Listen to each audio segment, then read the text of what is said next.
Сәлеметсіңдер ме балалар? Қазақ тілі 9-шы сабақ.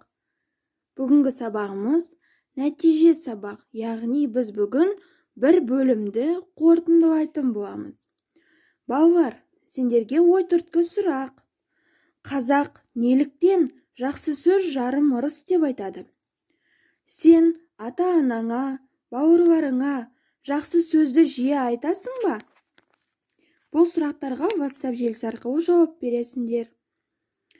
Балалар, бүгінгі сабағымыздың мақсаты мәтіннің стильдік ерекшеліктерін тану, лексиканың ауызекі сөйлеу және жазба стильдік айырмашылықтарын мәтіндер арқылы тану, және де орфографиялық норма, қазақ тілінің дыбыстар жүйесін, үндестік заңын, емлелік ерекшеліктерін ескере отырып, орфографиялық нормаға сай жазу.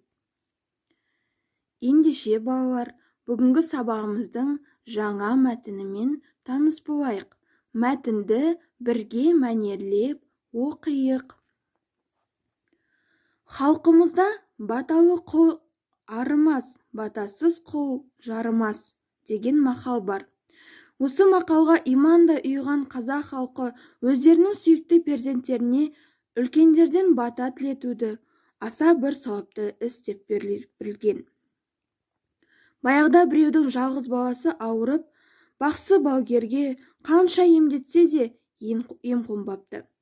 Басқа амал таппай, әбден тарыққан ата-анасы ауылдастарынан ақыл кеңес сұрағанда, олар аузы дуалы бір қарттың батасын алу керек деген кеңес беріпті. Осы кеңеспен дүйім жұртты шарлатып, ең ақырында жасы жүзді алқымдаған сақал шашы күмістей бір қарияны тауып келіп, аша тұяқ көк қасқаға бата жасатады. Батаны ауру балаға сұратады. Сонда қария: аша тұяқ көк қасқа, жеткізе көр мың жасқа.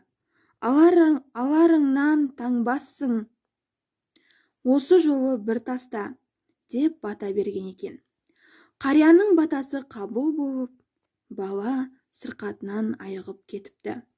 Балалар, осы жердегі аузы дуалы деген сөз мына жерде. Басқа амал таппай әбден тарыққан ата-анасы ауылдастарынан ақыл кеңес сұрағанда, олар аузы дуалы бір қарттың батасын алу керек деп айтқан екен. Осы жердегі аузы дуалы деген сөз айтқаны келетін, берген батасы орындалатын деген сөз екен.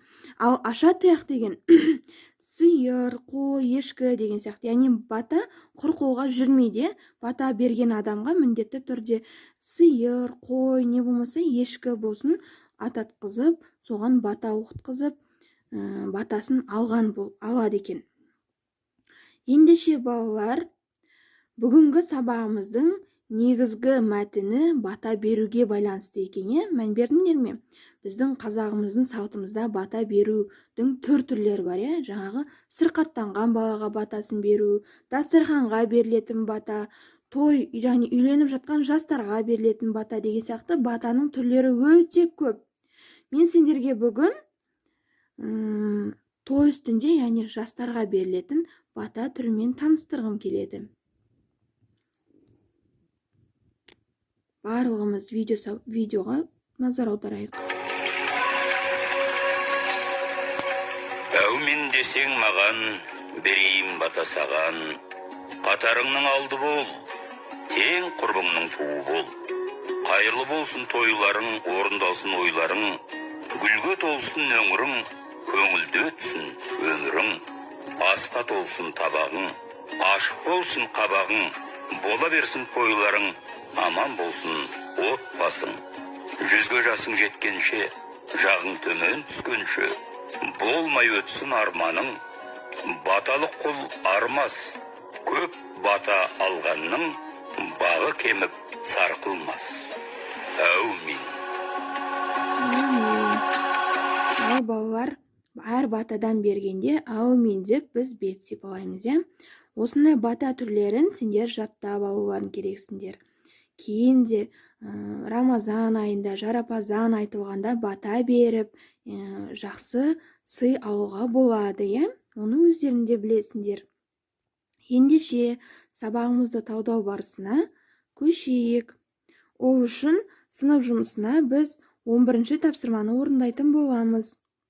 Көп нүктенің орнына тиісті сөздерді қойып жазамыз және де оны үндестік заңын сақтай отыра оқуды үйренетін боламыз. Ал келесі тапсырманы үй жұмысы ретінде аласыңдар. Бұл жерде 9-шы тапсырмада басқа адамдардың жетістіктерін мойындауды біз қай жерден бастауымыз керек? Неге біз осыны өзіміздің отбасымыздан бастамаймыз? Олай болса, ата-ананың не болмаса аға-апаларының жетістігін бағалап эссе жазыңдар. Балалар, сендердің эссе көлемдерің 5-ші сыныптарға 30 не 35 сөзден кем болмау керек.